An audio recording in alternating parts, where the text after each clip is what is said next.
Kanada adalah negara yang 4 tahun belakangan ini mereka dikenal sebagai negara destinasi favorit oleh para imigran. Oke. Nah, Kanada sendiri adalah negara yang memiliki luas terbesar nomor 2 setelah Rusia. Nah, jadi kenapa para imigran sekarang menuju ke Kanada? Mungkin saya jelaskan dulu sebenarnya manfaat PR ini apa, permanent residence. Permanent residence itu apa? Nah, jadi permanent residence belum citizenship. Oke. Permanent residence tapi bisa menikmati hak yang sama dengan citizenship. Baik itu dalam education yang murah. Jadi perbedaan jika kita mendapatkan permanent residence dengan kita tidak menjadi permanent residence untuk bersekolah di sana sekitar 75%.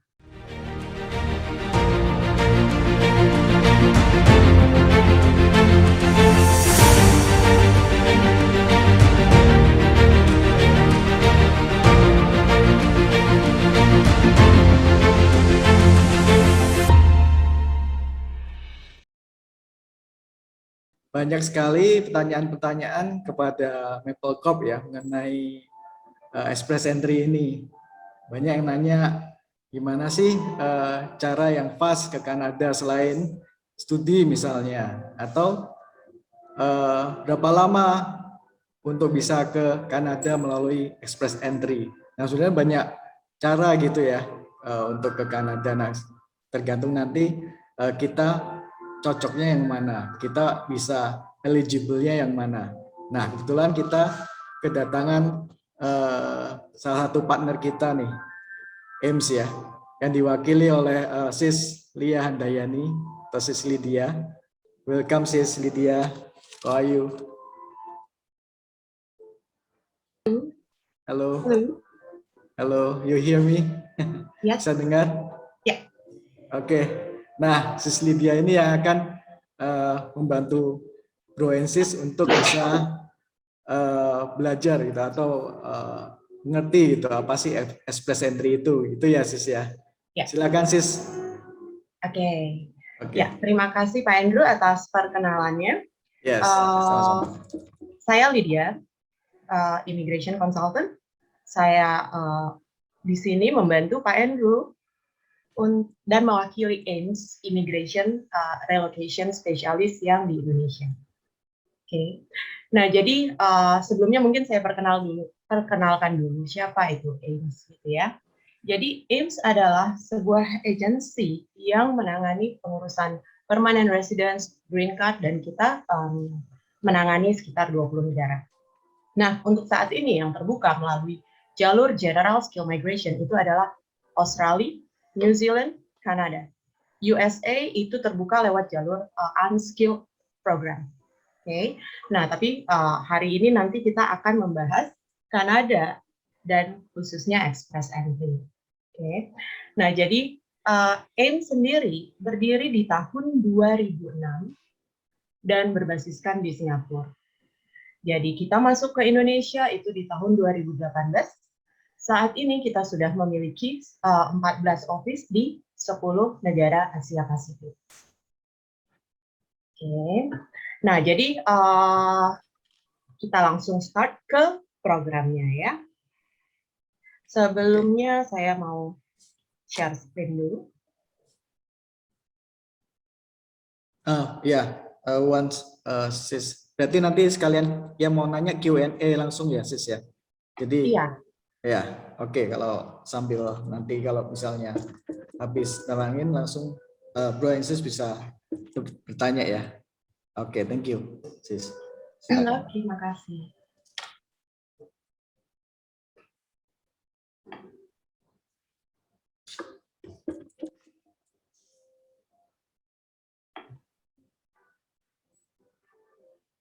Oke. Nah, mungkin semua di sini yang hadir di sini sudah menentukan negara tujuannya, atau mungkin masih menimbang-nimbang antara negara yang satu dengan yang lain. Nah, pastinya kita semua di sini bermigrasi, pasti sudah ada tujuan motivasi tertentu. Karena migrasi mendapatkan PR bukanlah hal yang simple, gampang, dan pastinya membutuhkan biaya juga, membutuhkan proses yang panjang. Jadi dibutuhkan motivasi yang kuat dan effort yang besar pastinya. Oke. Nah, jadi Kanada adalah negara yang 4 tahun belakangan ini mereka dikenal sebagai negara destinasi favorit oleh para imigran. Oke. Nah, Kanada sendiri adalah negara yang memiliki luas terbesar nomor 2 setelah Rusia. Nah, jadi kenapa para imigran sekarang menuju ke Kanada? Mungkin saya jelaskan dulu sebenarnya manfaat PR ini apa, permanent residence. Permanent residence itu apa? Nah, jadi permanent residence belum citizenship. Oke. Permanent residence tapi bisa menikmati hak yang sama dengan citizenship. Baik itu dalam education yang murah. Jadi perbedaan jika kita mendapatkan permanent residence dengan kita tidak menjadi permanent residence untuk bersekolah di sana sekitar 75%. Nah, tapi tentunya pendidikan sendiri, education sendiri, study di Kanada itu adalah salah satu option yang akan kita gunakan untuk menaikkan poin apabila si kandidat, klien, memiliki poin yang tidak terlalu tinggi. Nah, jadi Kanada juga memiliki university yang terkenal dan pendidikannya juga termasuk 10 besar dunia. Kemudian dia juga terkenal dengan sistem kesehatannya yang terbaik, kelas dunia juga. Nah, di sini job market di Kanada itu sangat-sangat besar karena tadi mengingat wilayahnya yang luas, terus populasinya itu hanya 39 juta, hampir 40 juta. Jadi 10% dari populasinya USA sendiri. Jadi ya, mereka membutuhkan populasi tambahan karena tujuan dari program imigrasi adalah satu, memberikan kontribusi terhadap perekonomian di suatu provinsi dan pemerataan populasi penduduk. Dan program yang paling cepat untuk memenuhi tujuan tersebut, visi misi tersebut adalah program imigrasi. Makanya Kanada memiliki banyak sekali program. Nah, terus untuk sebelum kita masuk ke Express Entry, mungkin kita perlu mengetahui dulu Express Entry ini pertama kali diperkenalkan oleh Kanada itu di tahun 2015.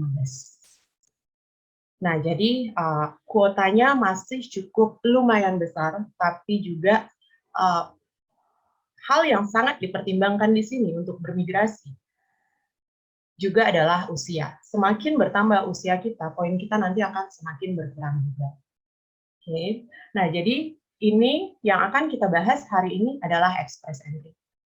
Nah, Express Entry itu adalah sebuah program, salah satu program imigrasi di Kanada yang berbasiskan point system. Jadi di Kanada itu banyak sekali program permanent residence, mulai dari jalur investasi, kemudian jalur entrepreneur, kemudian jalur Express Entry, dan PNP. PNP sendiri ini terbagi dalam 80-an program. Oke. Nah, untuk Express Entry, di sini poin yang berlaku, jadi ada 2 poin sistem, yaitu satu Federal Skilled Worker Point, dan yang kedua adalah poin nanti CRS. Oke.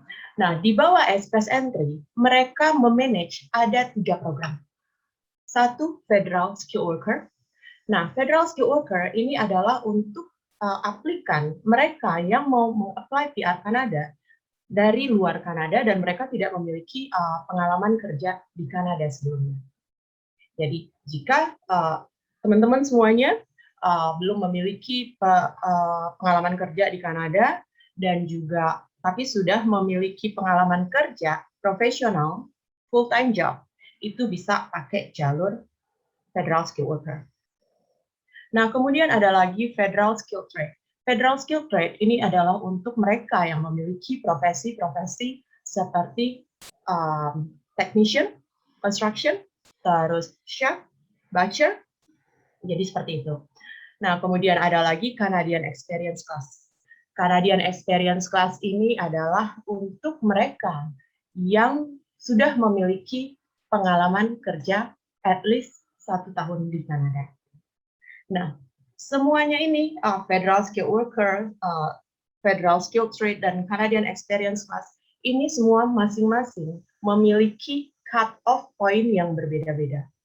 Oke, jadi penarikannya 1 tahun itu bisa sampai 6 kali gitu ya, 2 sampai 6 kali, dan poinnya itu akan naik turun.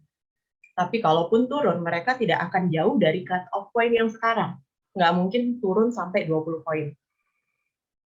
Nah, terus apa saja yang diperhatikan untuk point system Federal Skilled Worker ini?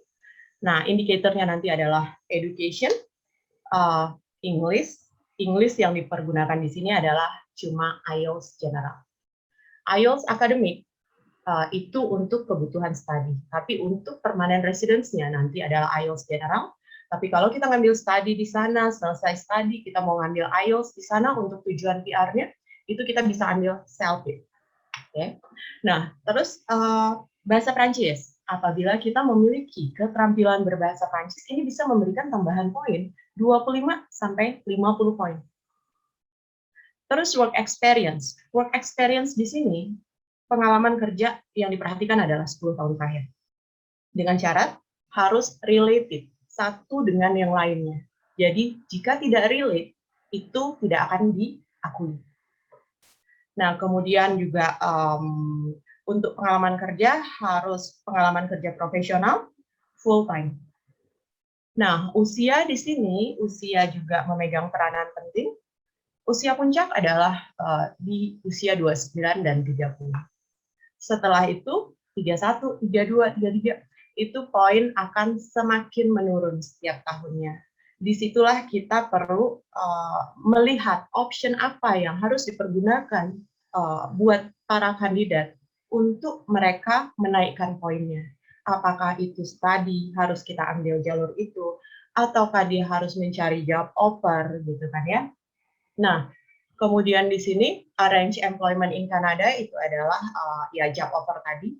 Di mana kalau di Kanada dalam proses express entry sendiri ada di stage kedua, kandidat kita akan registrasikan di Job Bank Kanada. Oke, jadi setelah stage kedua, setelah kita memiliki profile express entry, ini kita bisa mulai meng-apply job. Tentunya employer yang ada di Job Bank Kanada ini semua adalah employer-employer yang eligible. Dan mereka juga sudah mendapatkan approval dari Department of Labor Kanada. Jadi mereka sudah approval LMIA. Nah, kemudian yang lainnya lagi adalah adaptability. Adaptability di sini maksudnya adalah apabila kita punya saudara di sana. Oke. Jadi, poin yang harus di minimal threshold poinnya adalah 67 poin. Tapi basically ya, semakin tinggi poin kita akan semakin besar chance kita. Okay.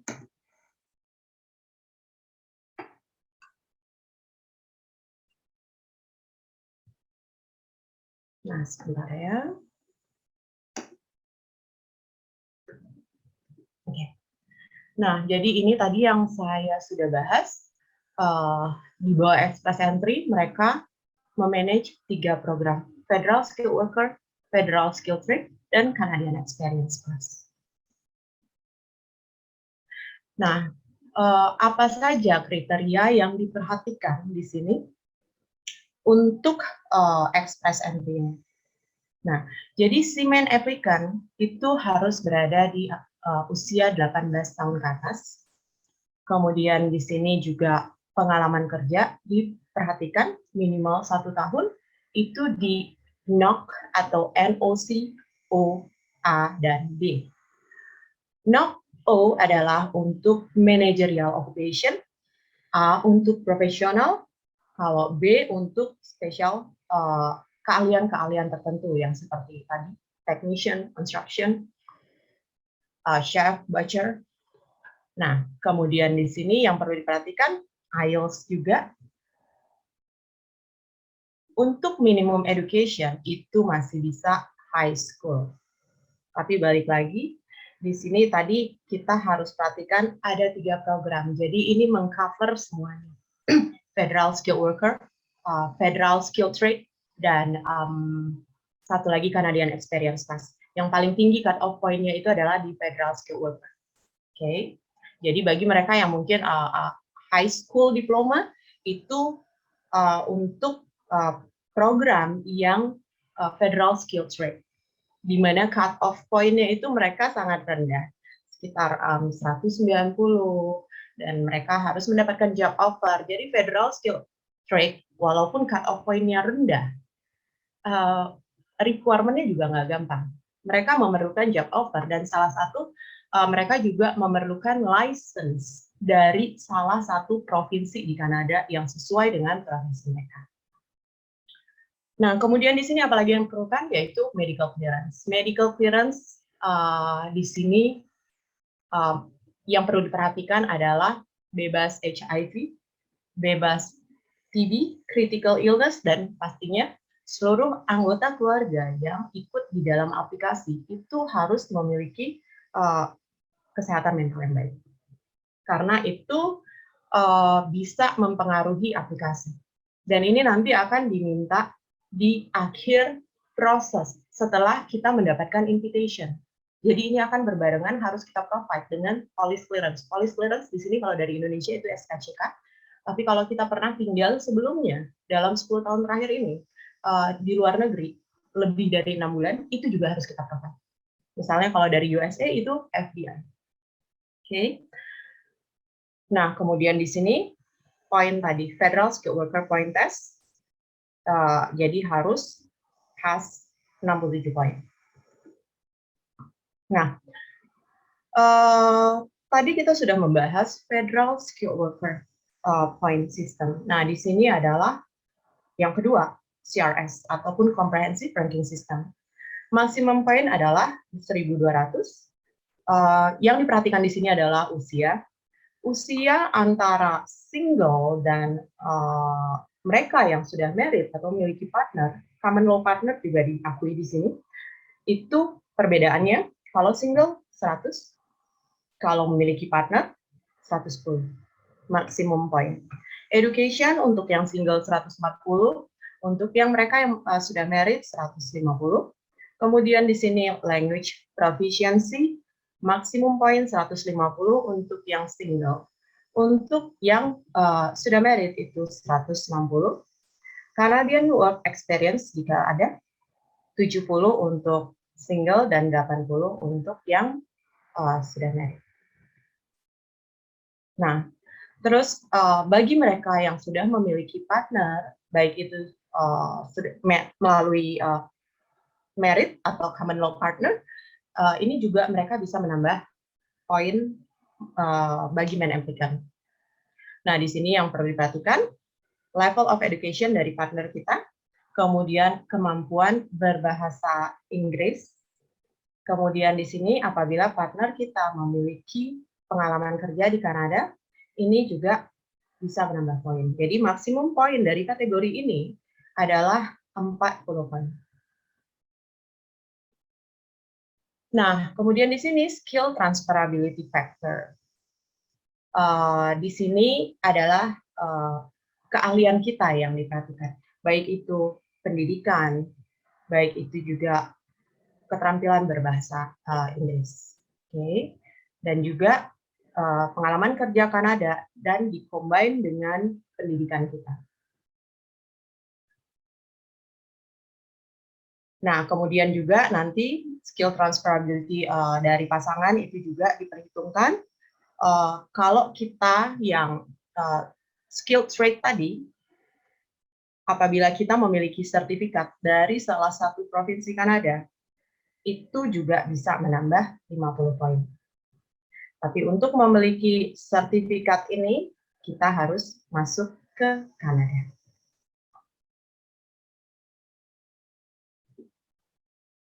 Nah, terus di sini poin lainnya yang bisa menambah poin kita lebih tinggi lagi, di mana ini bisa meningkatkan chance kita.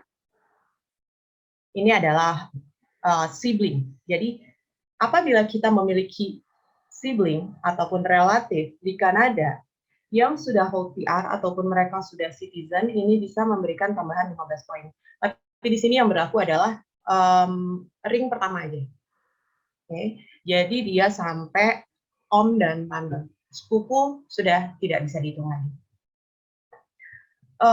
Terus kemampuan berbahasa Prancis ini bisa menambah 25 sampai 50 poin sekarang. Education in Canada itu juga biasanya kita gunakan sebagai the last option. Tapi balik lagi tergantung profil si klien. Ada juga yang kita lakukan ini paralel berbarengan. Oke. Nah, kemudian ini tadi job offer bisa menambah 50 ke 200 poin tergantung tipe pekerjaan apa yang kita dapatkan. 200 poin itu biasanya untuk tipe pekerjaan manajerial. Oke. Nah, terus PNP. PNP ini bisa memberikan tambahan sampai 600 poin. Jadi jika kita eligible untuk meng-apply lewat jalur express entry, ini merupakan keuntungan sendiri bagi kita karena kita bisa submit aplikasi kita ke lebih dari satu provinsi. Okay. Jadi banyak PNP yang nge-link connect dengan express entry. Contohnya Alberta memiliki cut off point yang sangat-sangat rendah, yaitu di 300. Oke, cuma dia pengambilan occupation-nya itu cukup random. Jadi apa yang mereka butuhkan saat itu, itulah yang mereka ambil dari pool aplikasi yang ada. Jadi pastikan aplikasi kita di dalam. Once mereka butuh profesi kita, mereka akan ambil dari pool aplikasi tersebut. Nah, kemudian lagi di sini Saskatchewan. Saskatchewan juga ada PNP, Occupation in Demand. Nah, ini dilihat berdasarkan apakah profesi kita in demand di Saskatchewan. Jadi Saskatchewan itu memiliki list occupation in demand sekitar 60-70. Okay. Nah, dan itu mereka akan rotate terus setiap penarikan. Nah, Saskatchewan sendiri memiliki cukup banyak penarikan. Jadi sebulan itu bisa 2 ke 4 kali.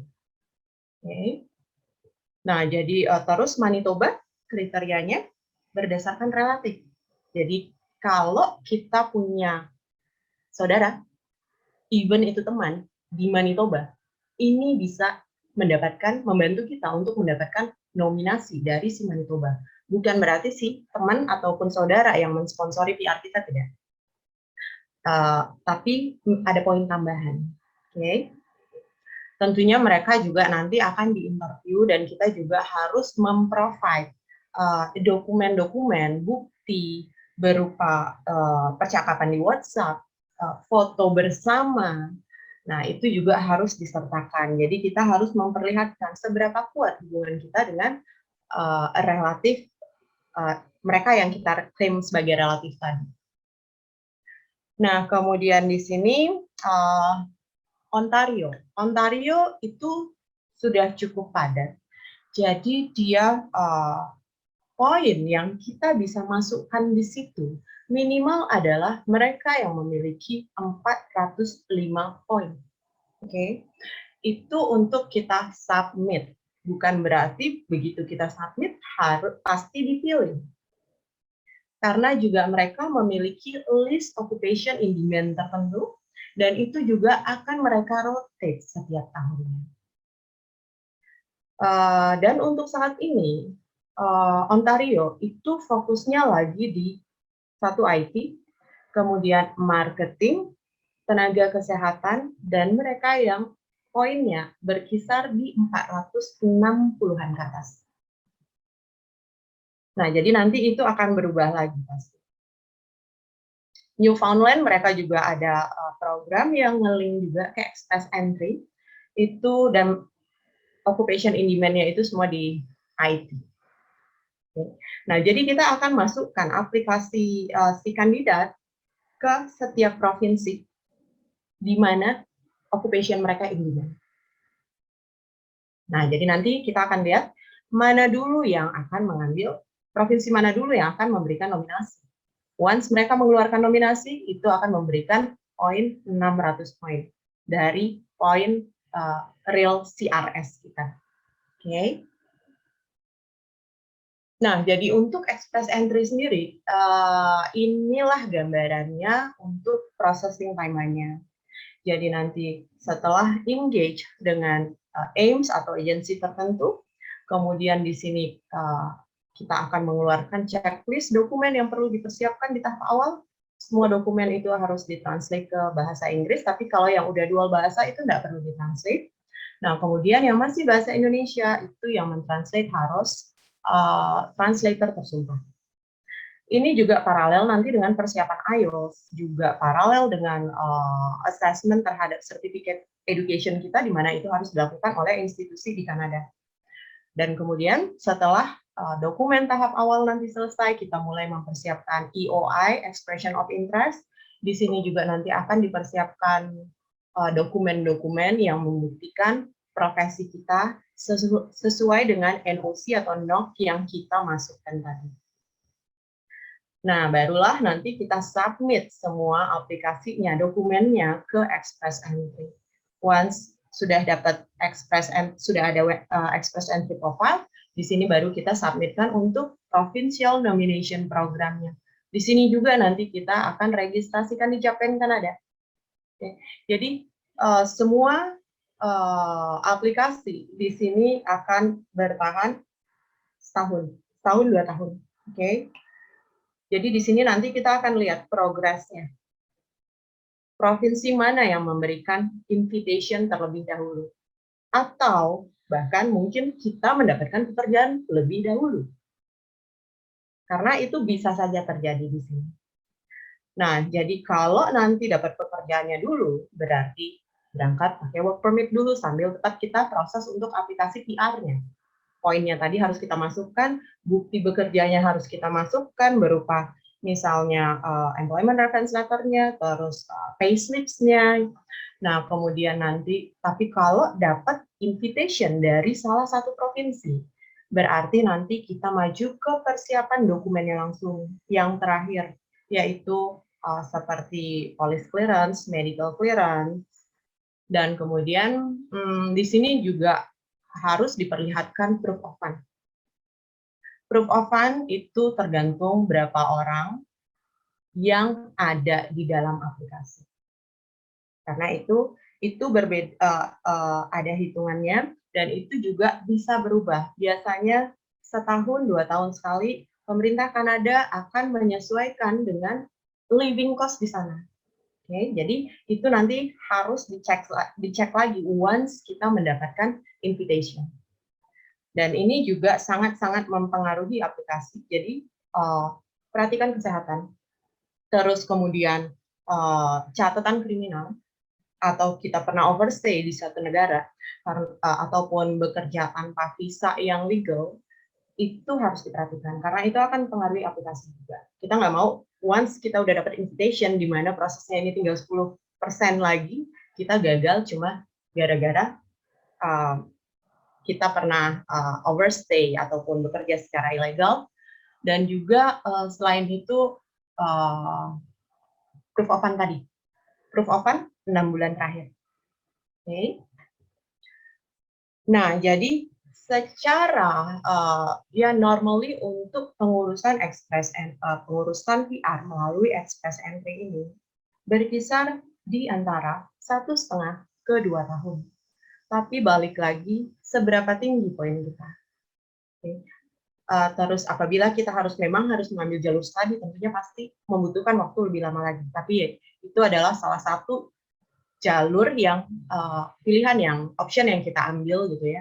Karena kita juga nggak mau buang waktu kan ya. Usia berjalan terus.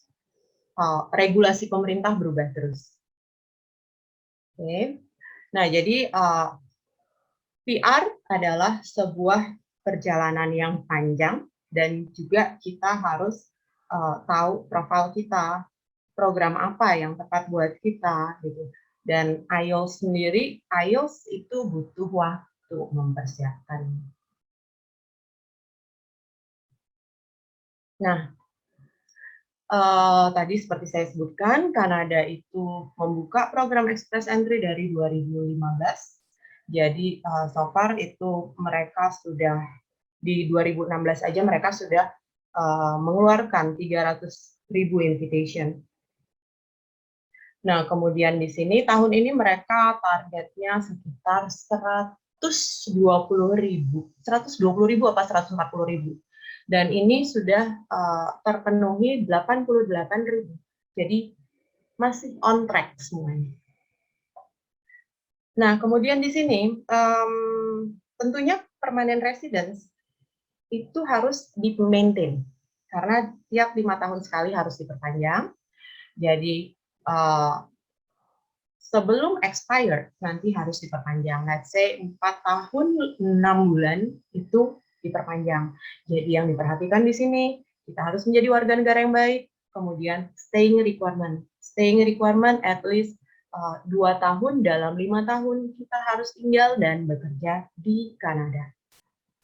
Oke, tapi kalau kita nanti nggak mau repot lagi ataupun kita sudah mendapatkan atau mencapai sebuah keputusan untuk ya mengconvert dari PR ke citizen, itu bisa nanti setelah kita 3 tahun hold PR Kanada dan kita setelah 3 tahun secara fisik hadir dan bekerja di Kanada.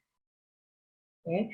Nah, kalau Kanada sendiri, once kita mendapatkan PR Kanada, ini bisa memberikan visa free travel ke 170-180 negara karena Kanada termasuk negara yang memiliki paspor yang kuat.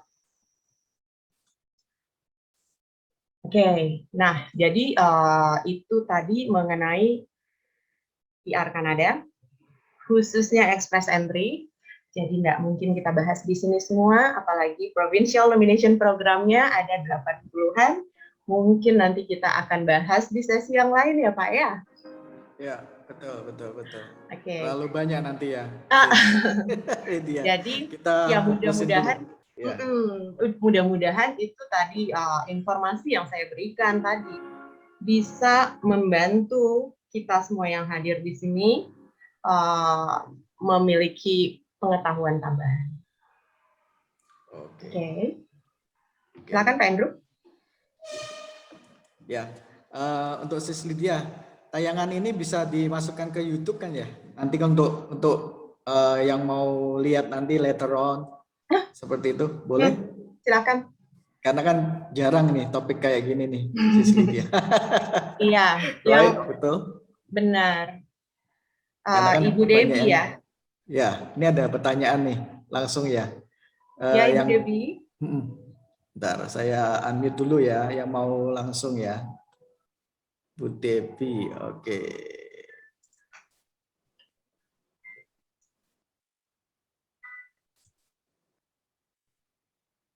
Di unmute. Halo, selamat pagi. Ya. Pagi, Ibu. Silakan. Iya, terima kasih kesempatannya ya. Mau tanya, tapi agak banyak kalau apa ya. Ya, silakan. Ya, yang pertama itu kalau nggak salah dalam pengisian profile Express Entry ya, itu kan ada list provinsi yang mau kita tuju ya. Oke. Nah, ya kalau misalnya itu kita centang semua itu efeknya apa ya? Atau kita emang harus selektif milih yang kira-kira mau kita ajuin PNP-nya? Dicentang semua nggak apa-apa juga. Oh gitu. Berarti itu nggak ngaruh ya, maksudnya? Iya. Oke, siap. Karena basically kita akan masukkan di beberapa provinsi kan ya. Once kita juga nggak mau kehilangan momen, kehilangan kesempatan. Iya betul. Misalnya once provinsi yang ini mereka tidak cut off point-nya tidak sesuai dengan kita, tapi provinsi yang lain cut off point-nya sesuai dengan kita, tapi karena kita tidak memilih provinsi yang satu, kita kehilangan momen di provinsi yang satu ini. Iya betul. Aha. Yang kedua, misalnya kita sedang apply ya atau udah di dalam pool. Nah, itu misalnya status kepegawaian di Indonesianya misalnya lagi nganggur atau jobless gitu. Itu sebenarnya ngaruh atau enggak? Karena kan kadang-kadang ngurus ini kan butuh waktu ya, kayak kita harus dedikasiin certain time gitu kan. Yeah. Itu sebenarnya ngaruh nggak kalau misalnya kita lagi nggak ada kerjaan ketika apply itu? Enggak terlalu, tapi tergantung ya Bu ya. Jadi kalau gap-nya itu terlalu panjang gitu ya, which is tadi kan salah satu penilaiannya adalah pengalaman kerja 10 tahun terakhir. Iya kan ya? Iya, Dan betul. itu semakin banyak pengalaman kerja kita di mana mereka relate satu sama lain, itu akan semakin besar poin kita. Betul, berarti anggapannya itu 1 tahun nganggur ya maksimal ibaratnya. Ya, Baik. jadi ya kalau bisa ya dipertahankan terus di situ, tapi kalau memang harus pindah gitu kan ya, karena ya kita nggak tahu juga kan ya. Betul. Nah, itu okay. Oke. Cuma Kemudian, ya resikonya itu tadi, poin. baik. Kemudian Oke. posisi saya saat ini saya udah tes IELTS gitu. Kemudian untuk hasil reading itu 6,5, writing itu 6,5, speaking itu 7, listening itu 8,5. Nah, kalau misalnya saya coba yang CSR itu CRS ya, sorry. Itu 398 gitu, dengan posisi umur saya masih 30 sampai nanti Desember jadi 31. Nah, itu better improve IELTS dulu baru daftar atau sambil daftar sambil improve? Oke. Boleh saya tahu pendidikannya, Bu? Saya S1. S1. Pengalaman kerja berapa tahun? Pertama itu saya kerja 4 tahun dan sekarang udah mau 2 tahun. Kurang Oke. 2 bulan ya. Itu relate satu pekerjaan satu dengan yang lainnya? Nah, itu dia, itu pertanyaan selanjutnya karena beda nok. Oke. Jadi itu nanti untuk detailnya memang itu harus konsultasi. Tapi untuk balik lagi kita ke pertanyaan Ibu tadi, let's say kita ya seperti yang Ibu sebutkan, pekerjaan poin CRS Ibu itu 390 dengan 6,5 tadi. 6,5 IELTS-nya. Karena kita akan mengambil batas bawah, bukan on average. Oke. Jadi 6,5 yang kita ambil. Nah, poin Ibu di 390-an, submit aja. Oke. Karena kita ya provinsi Alberta poinnya kan rendah banget. Iya, betul. Oke, berarti kalau yang tadi noknya berbeda itu, better kita input semua. Itu semua kalau nggak salah ada opsi input semua ya, cuman ada yang primary-nya ya. Nah, itu better kita berdasarkan apa ya? Maksudnya, apakah yang pengalaman terlama atau gimana? Itu ada beberapa faktor sebenarnya. Jadi bukan cuma pengalaman terlama, tapi itu adalah satu faktor yang dipertimbangkan. Kemudian pastinya itu adalah pekerjaan full time. Betul. Kemudian full time itu berarti 40 jam seminggu. Iya. Nah, kemudian di sini yang perlu diperhatikan adalah dokumen. Apakah kita bisa memprovide semua dokumen-dokumen pekerjaan kita tadi? Kalau kita tidak bisa memprovide, itu tidak akan bisa kita klaim untuk poin. Baik, kalau dokumen itu berarti kan surat kepegawaian ya, misalnya dari tempat pertama saya ada bukti sertifikat bahwa saya bekerja di situ gitu ya? Iya. Oke, berarti itu tergantung ya.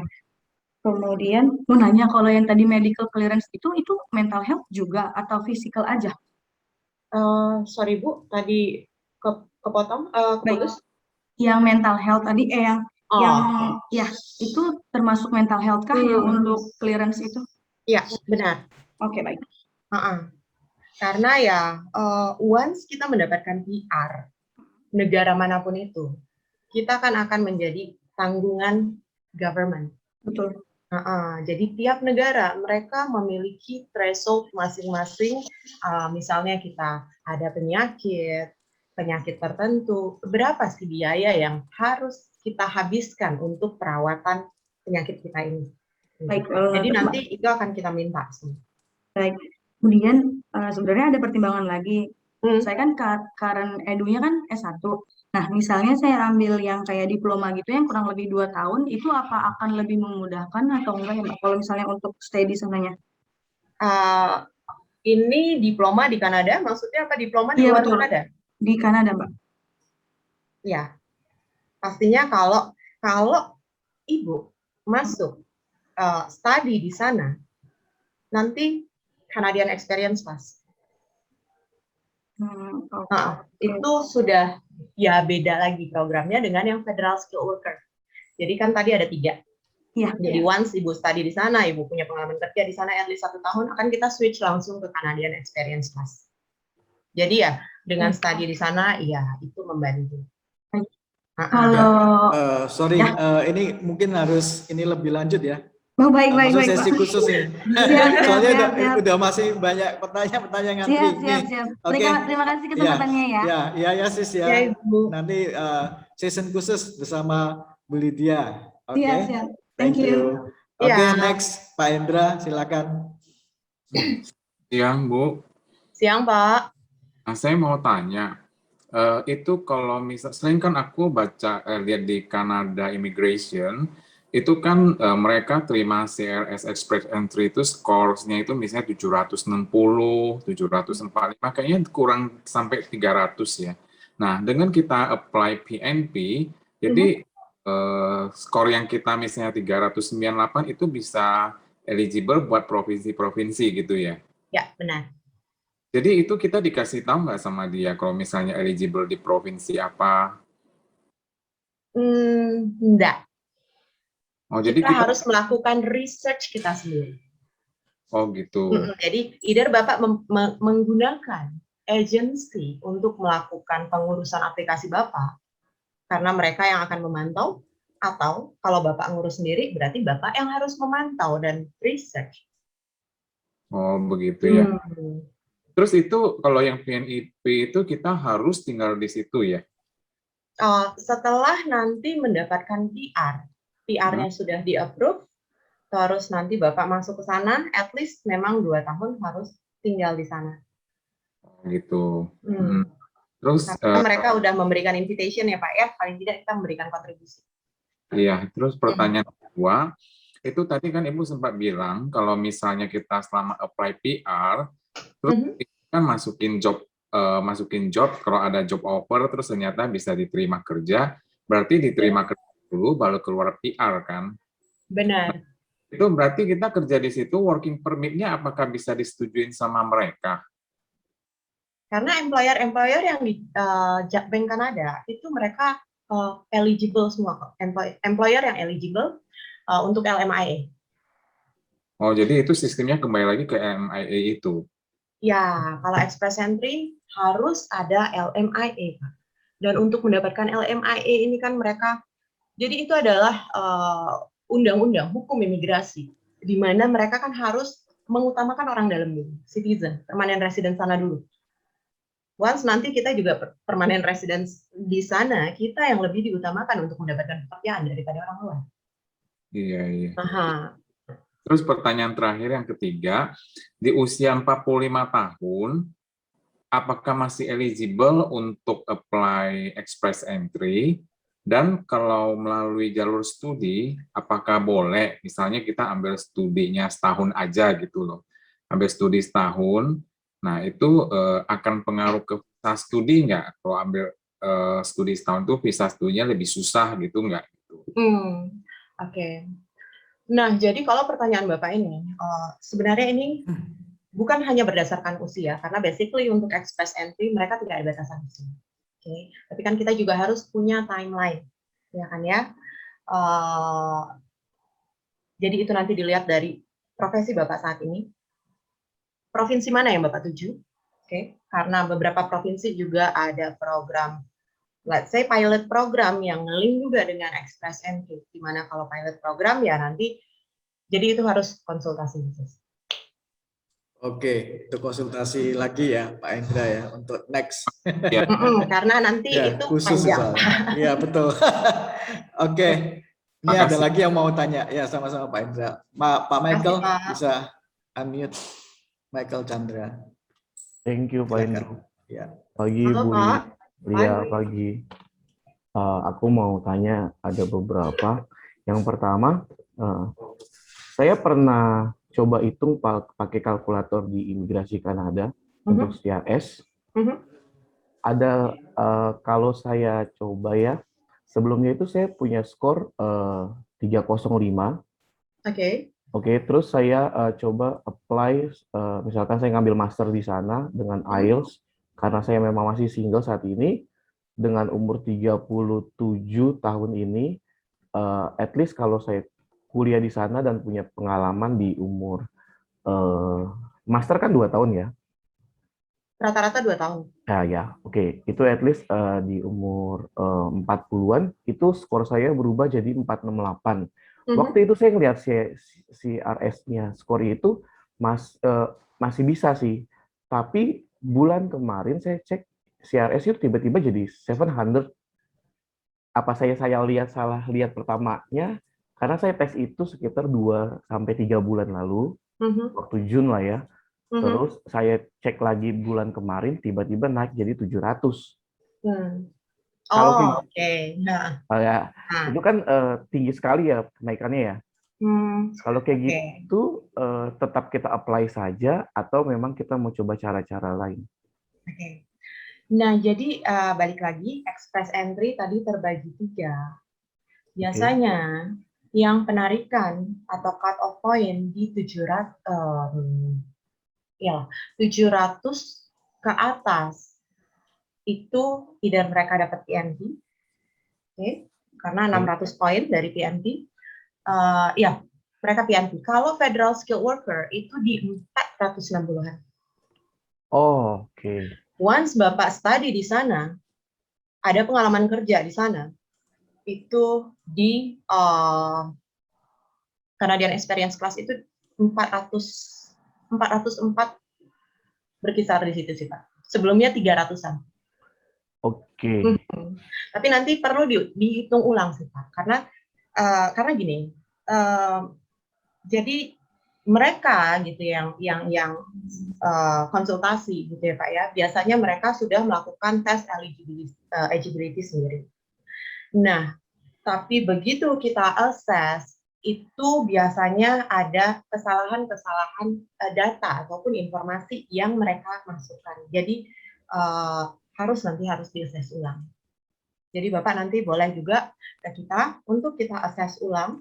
Kalaupun Bapak memang mengambil jalur studi, itu di mana saya dengan Pak Andrew itu kita banyak sekali gitu kan ya kandidat yang memang harus mengambil jalur studi gitu. Karena saya nggak tahu kenapa usia 38, 40-an disitulah baru mungkin karena udah ada keluarga kali ya.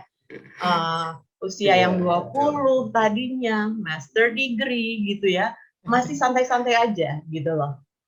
Jadi kalau memang harus mengambil studi, itu nanti saya biasanya sama Pak Andrew setelah nanti ada udah ketemu program studinya, kita akan hitung ulang poinnya untuk permanent residence-nya. Option apa nanti yang bisa kita ambil kalau poinnya nggak terlalu tinggi. Atau ada mungkin pilihan program lain apabila si Canadian Experience Class ini nanti 3 tahun ke depan poinnya itu terlalu jump out-nya terlalu jauh.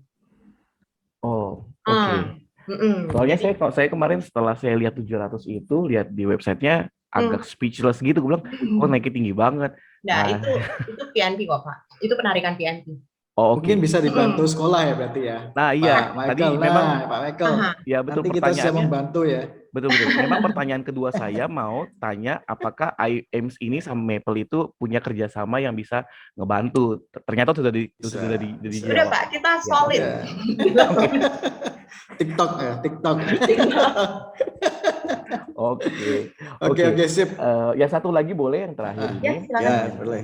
Gini, saya punya kantor, anak perusahaan kantor saya yang bekerja sekarang, itu ada di Squeeze di British Columbia.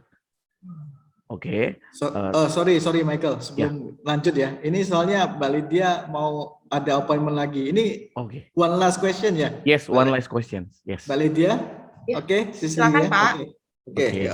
Thank you.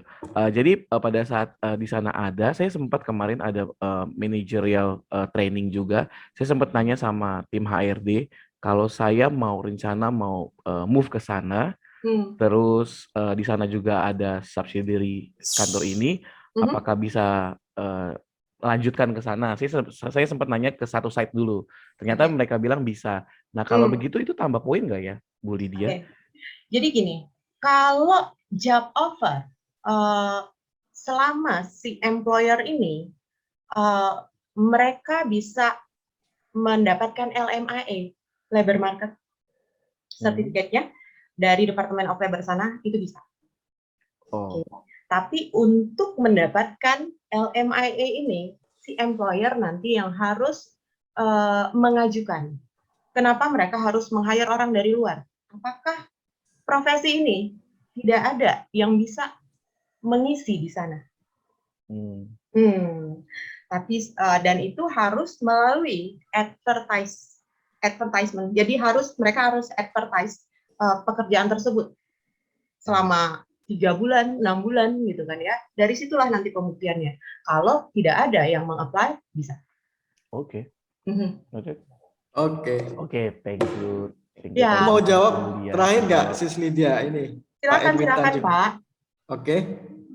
Ini yang untuk Pak Edwin mau saya unmute atau gimana? Pak Edwin mau bicara? Silakan Pak Edwin.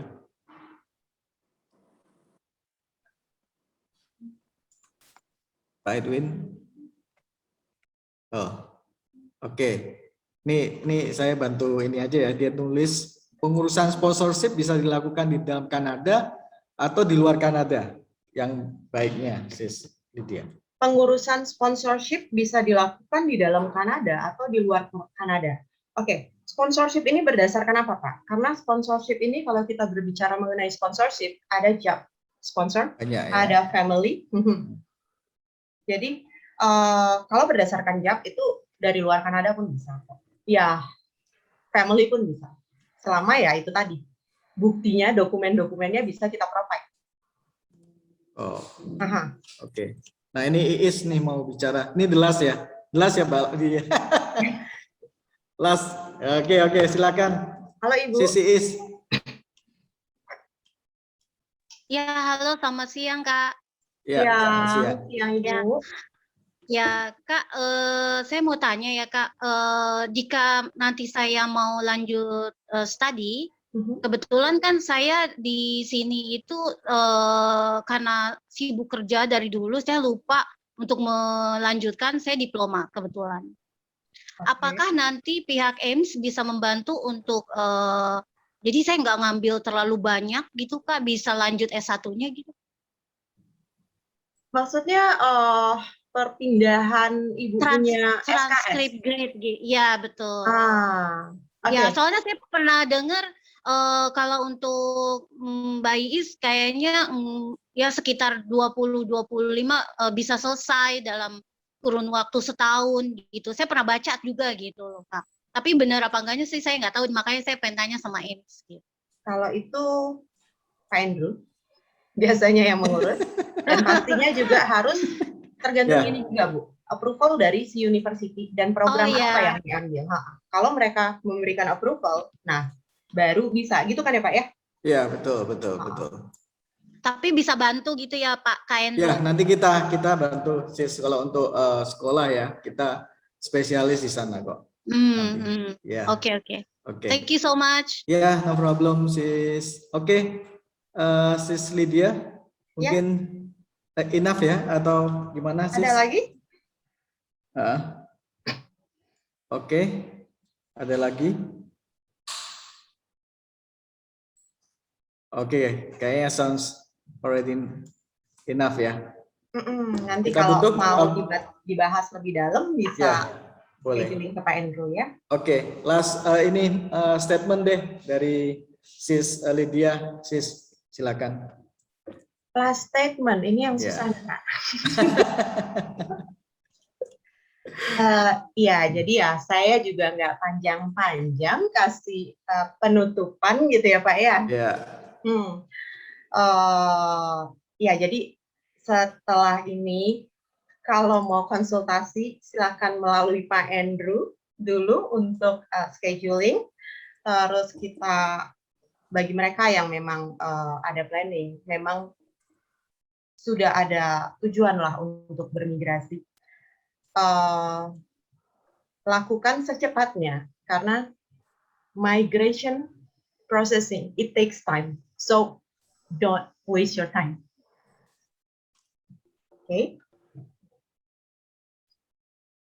Oke. Saya tambahin lagi, kalau bagi yang mau kontak untuk express entry lebih lanjut, bisa kontak ke nomor WA saya 0877 4611 0333. Baik itu mau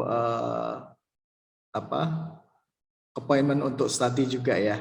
Dan juga stay tune terus di Instagram Maple ya, studi ke luar negeri. Oke, terima kasih semuanya Bro and Sis. Sis Lydia, thank you Terima so much kasih. ya untuk Ya. bisa sudah ngasih informasi yang jelas banget. Dan juga nanti terima juga kasih. akan kita share ke YouTube ya, untuk Bro and Sis bisa lihat nanti langsung. Oke, thank you, bye everyone. Terima kasih Take Pak care. Andrew, terima Thank kasih you, semuanya. sis. Ya, bye. Bye.